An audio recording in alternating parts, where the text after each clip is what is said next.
What's up, everybody? It's new comic book day, so let's dive into what I picked up this week for new comic book day. My shop had not gotten their DC orders in yet, but I believe they've come in now, so I will be picking those up later. I'm just going to do this a different way, different format than I usually do with the videos, and just do one long video here. Intro will have already played at the beginning. Let's get into it. From Aftershock Comics, we've got Chicken Devil, issue number 1. This has I've read this one, and it kind of had a promising start to it.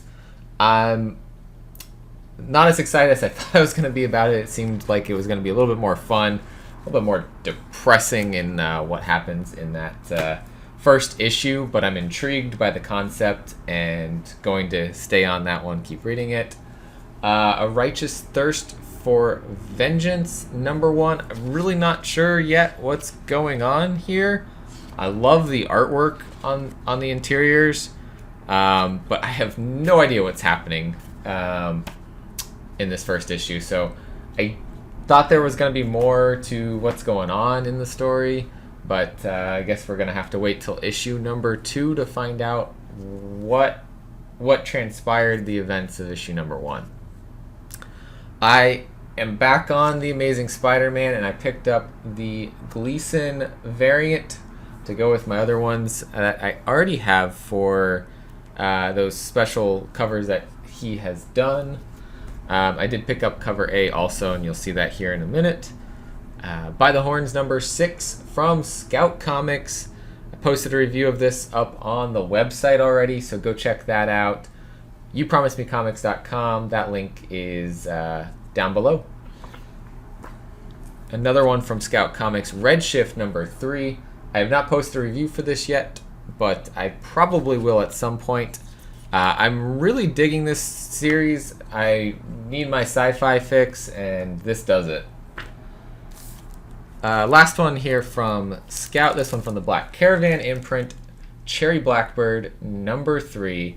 Like every issue, polybagged because of the interior contents of the story. I have read this one as well. Have not done a review yet, but I will possibly get on that one. Not 100% sure. I got some other reviews that I would like to do before then. Next up, Bountiful Garden number 2 from Mad Cave Studios. I really liked issue number 1, and so I'm excited to check this out. There we go. Here is the Arthur Adams wraparound cover. That is the first, is the cover A for Amazing Spider-Man number 75/876. So I'm going to check that out. It looks like the interior, I'm just feeling this, the ad for Hulk number 1 is a little bent up, but everything else in the comic is fine.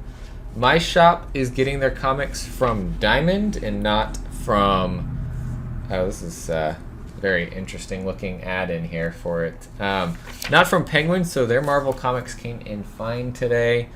No issues, but I know a lot of shops that switch to Penguin are having some huge issues with getting comics that aren't thoroughly trashed.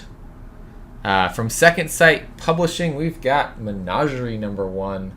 New book in the second verse. So the second verse is more of their sci-fi verse. So I'm excited to check that out. Sci-fi fantasy, I believe, is the genres that fall into that verse. Freedom verse being more superhero or hero kind of stories, and then the Second Sight Publishing only, or Second Sight Publishing Presents line is more of the horror titles. So excited to check that one out. Looking for a good new series from them. Loving Duplicant. I'm excited for some of the horror titles coming up. So let's see if that one also is one that I'm going to enjoy. Out, issue number 1 from AWA Upshot. This one, World War II, Nazis, and vampires. That's kind of the basics of what this is about, so can't wait to see how that one is. Firepower number 16. Story has just been solid since issue number 1, and I am here to continue that. I was hoping I didn't like the new arc and that I would have stopped it at 12, but it's issue 16 and I'm still loving every minute of it. We've got Dirtbag Rapture number 1 from Oni Press. I picked this one up actually because of the colorist Gab Contreras, is the colorist on Witchblood, and I love her use of colors, and it's showing through again in this issue. But the concept also got me hooked, but that was what brought me in originally. From Aftershock Comics, we got Almost American number 2 here. Loved issue number 1, so I can't wait to see what happens next here in this one. From Black Mask Studios, Everfrost number 4. You know, and that's reminding me, Destiny New York was supposed to have an issue, I think, come out today, or maybe that was on FOC. I want to say that was supposed to come out today. And I'm just having this realization. I could be wrong. Maybe it was FOC. I sometimes look at both and kind of mix them up. But Everfrost number 4, this is the last issue of Everfrost. I don't know if they're, based on how it'll end, if that'll end up getting it plans for another arc or not. But this arc, done with issue number 4. It seems like it's aiming to wrap up everything pretty nicely there. The Me You Love in the Dark, issue number 3 from Scotty Young and Jorge Corona. Yeah, I'm super excited to continue this series. I know it's only 5 issues, I believe, or maybe 6, but it's so good. It is so good. I think it's 6 issues. So good. Lucky Devil number 3 from Darkhorse Comics from Colin Bunn. One of his many stories he's got going on right now that he's just killing. Another Darkhorse book, Last Flight Out, issue number 2 of 6. What's weird is these Darkhorse books feel thinner this week, and I don't know why that is. I don't know if it's something to do with paper or they forgot half the issue or what, but they just feel thinner this week. Vault has Last Book You'll Ever Read, issue number 3, out this week. I loved issue 1 and 2. Another Colin Bunn book that came out this week. Layla Lace's art on it is phenomenal. We've got Magic, issue number 7 this week. I'm actually surprised that I'm this far into Magic. Never picked up Magic cards and probably never will. But I am enjoying this fantasy world that is being built by Jed McKay and Iguara.